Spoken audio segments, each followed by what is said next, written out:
Hello guys, आप सभी का स्वागत है हमारे एसएम चैनल पर। बेहतर से बेहतर की तलाश करो, मिल जाए नदी तो समंदर की तलाश करो, टूट जाता है शीशा पत्थर की जोर से, टूट जाए पत्थर ऐसा शीशा तलाश करो। आज हम बात करेंगे चंदगी राम के बारे में, जिनके बारे में बहुत कम लोग जानते हैं, लेकिन आज हम इनके बारे में बात करेंगे। ये हरियाणा के एक हिसार जिले के रहने वाले थे। स्यास गांव में इनका जन्म हुआ था 9 नवंबर 1937 को। ये माड़ूराम में एक बहुत ही मेहनती, ईमानदार तथा धर्म पक्ष पर चलने वाले इंसान थे। इनके पिताजी, जिसका नाम था माड़ूराम, इन्होंने इस बच्चे का नाम चंदगी राम रखा। चंदगी राम 2 वर्ष के हुए तभी माँ शरण देवी का निधन हो गया।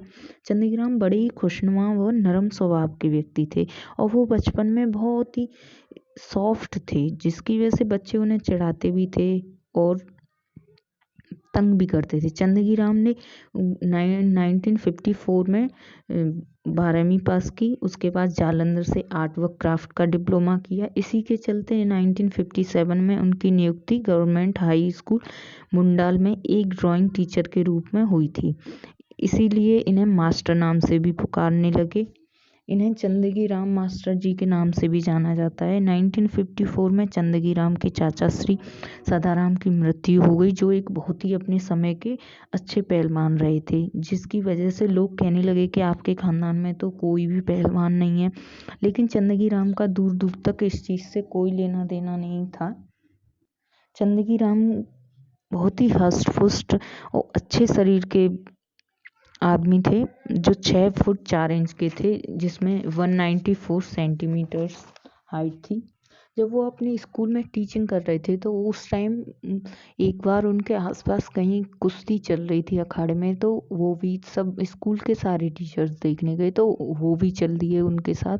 तो वहाँ जाकर उनकी उम्र उस टाइम थी 20 वर्ष। तो उन्होंने वहाँ जाकर देखा कि कुश्ती लड़ रहे हैं, तो उनको भी इस चीज़ ने काफ़ी प्रेरित किया और उन्होंने 20 साल की उम्र के बाद उन्होंने सोचा कि मुझे क्या करना है, और उन्होंने इस चीज़ को ठान लिया कि मुझे ये करना है। और उन्होंने टीचिंग छोड़ी और अपने पिताजी के पास आए घर, और उन्होंने कहा, पिताजी मुझे तो कुश्ती लड़नी है। तो उनके पिताजी ने कहा कि नौकरी तो छोड़ दी, अब कुश्ती कैसे लड़ेगा, कुश्ती के लिए तो प्रैक्टिस चाहिए होती। उन्होंने कहा, पिताजी 5 साल में घर लौट कर तभी आऊँगा जब मैं एक अच्छा पहलवान बन जाऊँगा। बड़े सपने देखने वाले अपने सपनों की उड़ान किसी से पूछ कर नहीं भरते।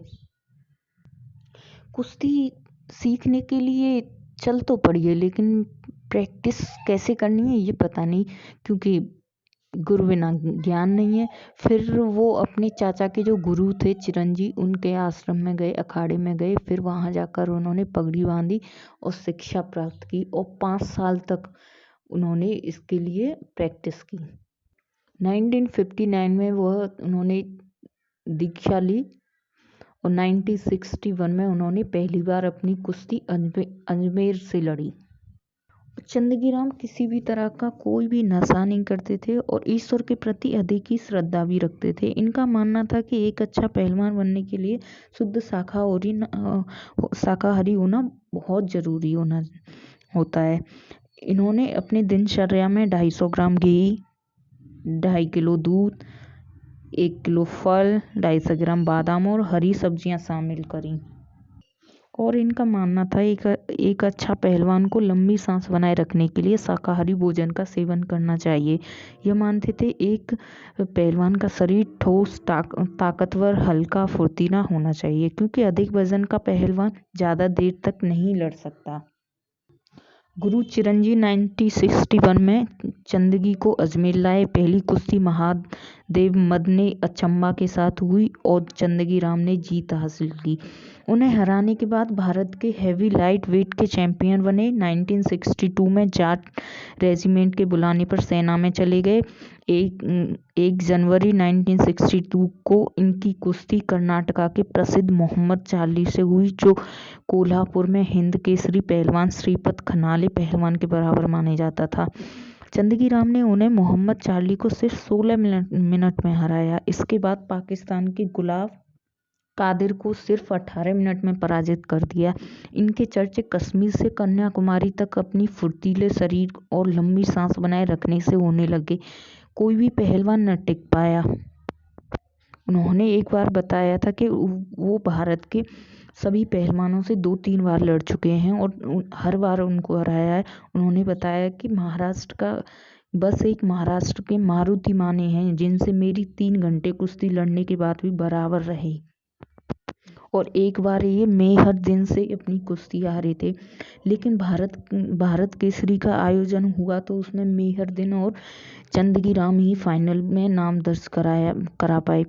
1968 में आयोजित यह भारत केसरी चंदगी राम ने सिर्फ 38 मिनट में पराजित कर दिया मेहर दिन को। मेहर दिन से यह एक बार हार चुके थे पहले भी, लेकिन भारत केसरी में हरा के दिखाया। दूसरी बार भारत केसरी के दंगल में फिर मेहर दिन से भिड़े। मेहर दिन ने सिर्फ 8 मिनट में ही अखाड़ा छोड़ दिया और हार मान ली। इनकी पहलवानी की परीक्षा का दिन आया 1970 में, जब बैंकॉक में एशियन खेल आयोजन हुआ और इस आयोजन में चंदगी राम की भिड़त हुई विश्व चैंपियन जो स्वर्ण पदक थे इराक के आमूवानी अब्बू फाजू के साथ। लेकिन इस परीक्षा में भी वह उत्तीर्ण हुए और स्वर्ण पदक से सम्मानित हुए। इन्होंने अपने जीवन में बहुत सी उपलब्धियां हासिल की, जैसे 1918 में रोहतक, 1961 में अर्जुन पुरस्कार, 1962 में जालंधर में नेशनल चैंपियनशिप और 1972 में इंदौर हासिल किया। चंदगी राम की पुत्री सोनिका पहली महिला भारत केसरी बनी और 29 जून 2010 में निधन हो गया इनका। और इन्हें कुश्ती चाहिए नाम से भी प्रसिद्ध हैं, से भी जाना जाता है। इन्होंने दिल्ली में यमुना नदी के किनारे अखाड़ा खोला जहां कुश्ती के नए खिलाड़ियों को ट्रेनिंग दी जाती है। इसी तरह की रोचक बायोग्राफी जानने के लिए हमारे चैनल को सब्सक्राइब करें और कमेंट कर बताएं कैसी लगी। कामयाबी का जुनून होना चाहिए, फिर मुश्किलों की क्या औकात। हद में रहकर कभी कामयाबी नहीं मिलती, जीत के लिए हद पार करनी पड़ती है। इसीलिए जो लोग काम करना चाहते हैं मेहनत करें। कोई भी किताब, मैं तो कहती हूँ कोई भी किताब, कोई भी मोटिवेशनल वीडियो, कोई भी आपको प्रेरित नहीं कर सकता काम करने के लिए जब तक आप खुद से प्रेरित नहीं होंगे। उठिए, जागिए और रोज़ काम करिए। जब आज बेहतर होगा तो कल तो अपने आप बेहतर हो जाएगा। इसीलिए आज लगकर काम करिए, जो अब है उसको अच्छा करिए, बाकी तो सब अच्छा होगा ही। कोशिश करनी चाहिए। Thank you.